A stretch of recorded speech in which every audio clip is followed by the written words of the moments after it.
Hey, what's going on, guys? Saiyan here, back with another part to What If Goku trained like Saitama? Or, like I have to clarify many times, what if Saitama's training worked in Dragon Ball? Before we begin, make sure to like and subscribe. It'll only bring you more videos. If you want to follow my socials, link in the description for that, as well as the Discord server. It's a cool place to chill, so come and join. But without further ado, let's get right into the recap. In the last part, we saw the aftermath of Frieza's defeat. 3 Super Saiyans were plenty, until Goku died to the heart virus and the androids attacked. They left the future decimated, leaving only Gohan and Nappa, barely alive. They went to the past, and being informed of the threat, everybody there trained up. Except Cell had other plans. He became perfect, and the Z-Fighters countered by training and approaching him in the Cell games. Let's pick up right there. Cell looks on at the Z-Fighters, not fazed by the 7 Super Saiyans on display. He waits for Goku to step onto the ring, and he does. The two take their fighting stances and start to battle it out. I wouldn't assume this fight goes very different than the original, because both are far stronger. Goku because of his training, and Cell just because he has the power from that training. Goku does manage to pull out some cool tricks while they go. He counters Cell's cloning technique, but isn't able to go for the instant transmission Kamehameha. Instead, he speeds along while charging the Kamehameha to Cell. However, he fires back, Ki Blast after Ki Blast, but Goku dodges. Powering up further, Goku lets out all his Ki, and uses his Kamehameha as a shield to Cell's Masenko, followed by blasting him head on. Cell isn't dead though.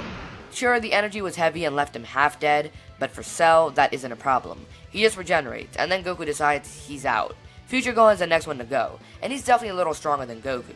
Not only that, but his years of experience training with the Z-Fighters and fighting the androids help him understand Cell's fighting pattern, considering he is one of them. He has an advantage in technique as of now, and eventually power when he decides to power up and use Super Kaioken. Having the power of Super Saiyan 2, he quickly dashes around Cell without being detected and slowly chips away at his limb. First his arm with a swift downwards kick, and while he's trying to regenerate it, Gohan goes all out and attacks other parts of his. Cell can regenerate fairly well, but if he's focused on regenerating, then he's left open allowing for other attacks to hit him. Super Kaioken is running low, and that's when future Gohan goes in for the Kamehameha finish. But as he fires it, his Kaioken wears off, and Cell is able to regrow both arms and any other damage done to him. The blast approaches Cell, but thinking fast, he powers up and fires his own Kamehameha. The perfect one. Firing it, his blast collides with Gohan's and pushes it back. Gohan won't let off that easy though. The two seem to be fighting evenly, but Cell had gotten a small Zenkai from the regen, and Gohan had gotten weaker from using Kaioken. He starts to be overtaken as the blast grows bigger and bigger, just before everyone realizes that this is going to destroy the Earth, if Cell wins. But present Gohan won't just sit back and watch. He powers up into Super Kaioken and joins his future self in the blast, which now starts to once again overpower Cell.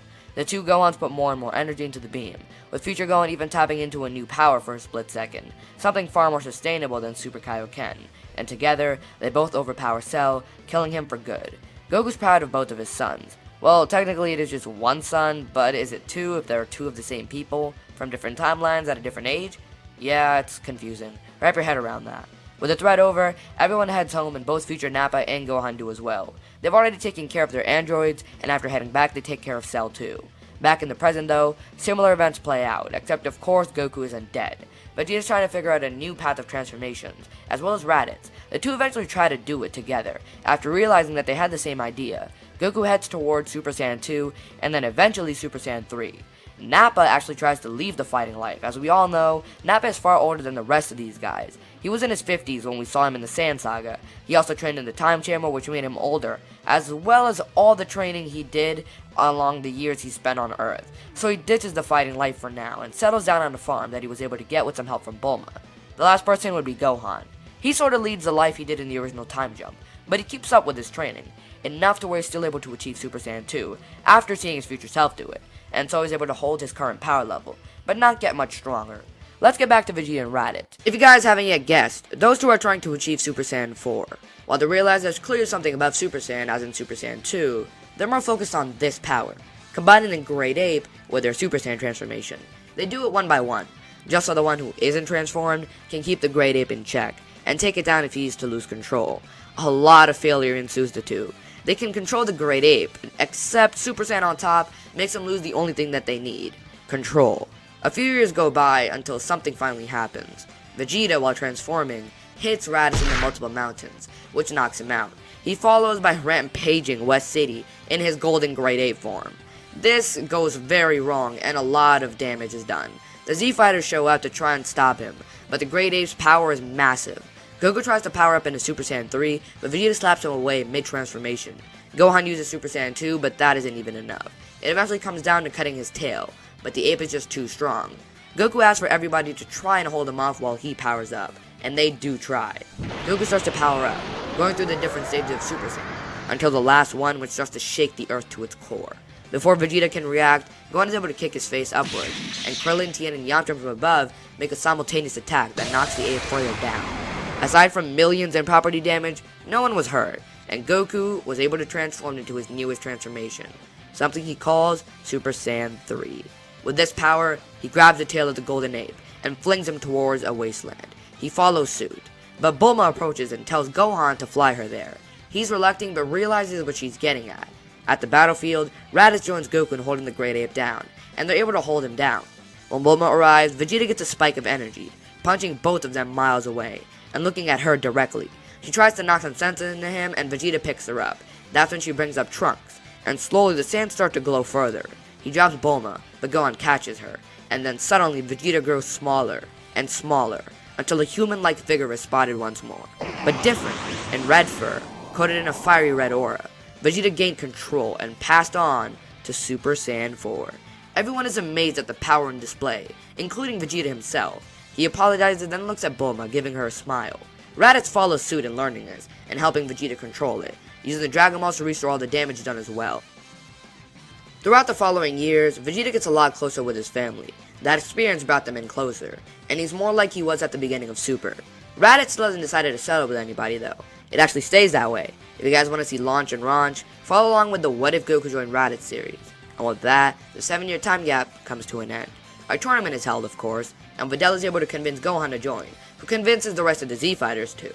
Everybody goes, and at the tournament, almost everything remains the same, except Vegeta is interested in fighting Raditz and not Goku. Gohan's energy is stolen, and the Supreme Kai is revealed, as well as everybody chasing after Spopovich and Yamu, who eventually lead them right to Babidi and Dabura. Dabura isn't able to kill Kibito, because Raditz acts fast and kicks Dabura into the ship before he can. Babidi uses his magic to teleport Dabura into the ship, and the Saiyans enter. Also, Krillin and Piccolo are on stones, but they are told to head back to the tournament and make sure everything stays safe there. Raditz is the first to go against Pui Pui, and he easily defeats him. Goku goes against Yakon and uses the same method to defeat him, Light. With the two done, it's up to Dabura to take out the Z-Fighters. But Gohan and Vegeta do rock, paper, scissors to see who will fight. Of course, Vegeta will win. Fighting Dabura, he tries Super Saiyan and then even Super Saiyan 2. But with him working more on Super Saiyan 4, his Super Saiyan 2 isn't mastered, and that gives Dabura the slight edge. That is until he powers up further into Super Saiyan 4 and kicks the living crap out of Dabura, even going as far as to kill him, before Babidi could do something. Freaking out, Babidi thinks fast, trying to take over someone's mind, but it doesn't work. Vegeta has gotten far more to his super counterpart and is able to resist. Also, the urge to fight Kakarot isn't there. Instead, you might want to argue that it's Raditz he wants to fight, but he's been training and fighting with Raditz for the past 7 years. He can wait. And the same thing happens with Raditz also. He's definitely changed. Nobody else will also be mind controlled, so this results in Babidi just simply being killed. Majin Buu never comes out of his seal. The Buu Saga then comes to an end, and we await the next gap of peace. For the following 4 years, Gohan slacks a bit more in training, and starts to become more like his super counterpart as well. He never got to fight in the Buu Saga, and believes he's already strong enough to protect his family. Speaking of, he and Videl get married and also have Pan. Vegeta and Raditz get stronger and train together, trying to further perfect Super Saiyan 4, and they will be needing that training for the God of Destruction, Beerus, who wakes up looking for the Super Saiyan God, and eventually runs across all the Saiyans on Earth. Goku isn't on King Kai's planet, because he's never been there and doesn't have the same relationship with him. Beerus hangs out at the party, and both Vegeta and Raditz try their best to keep him happy. Raditz keeps Goku at bay, while Vegeta does everything to please him. With no Buu, there's no pudding situation, so it goes good for a while, until it doesn't, because Goku is able to get past Raditz and challenge him to a fight. Super Saiyan 3 is strong, and stronger than it was originally, but like normal, Beerus is easily able to avoid every punch and beat him with just a couple hits. Raditz and Vegeta look at each other and power up into Super Saiyan 4, rushing at Beerus at the same time. Now, here's the complicated part. The Super Saiyan 4 multiplier has been debated many times. Some people say it's around 4,000, and others say it's 8 to 12,000. Some people say it's like 100, but that's definitely not true. I'm more with the higher side, so somewhere between 8 and 12,000 is a massive boost, It's far less than Super Saiyan God, but higher than Super Saiyan 3, like a lot higher. Even 1 would put up a far better fight than Super Saiyan 3 Goku did. An emphasis on far. Beerus has the power of further to take them down, but he's only able to take down 1, not both at the same time. So angered, realizing neither are actually Super Saiyan Gods, he powers up and takes them both out. Next up is the God Ritual, and there is a bit of debate on who should go up, but it would still be Goku. While he doesn't have as good of a transformation as the other two, he has the highest base power, and is the purest. Also, he really needs a few transformations, so he just jumps at the chance. They do the ritual, and the first Super Saiyan God is created. But that's where we're leaving things off for right now. So what did you guys think about this part? Did you like how Super Saiyan 4 was implemented into the story? How do you feel about Goku going down the God path, while both Vegeta and Raditz go down the Great Ape Super Saiyan 4 one? And what do you think will happen in the next part? Leave me your thoughts and suggestions down in the comments. I'll make sure to respond. But you need to make sure to like, subscribe, and click the bell to be part of the Super Saiyan 4s. It's free and you can always change your mind later. But what's not free is the join button. Remember, it's not required, but if you really like the channel and really like this what if, make sure to click that. It really helps with the channel, and I'll also put it back towards making better what ifs and faster what ifs. And with that, thanks for watching, and I'll see you in the next one.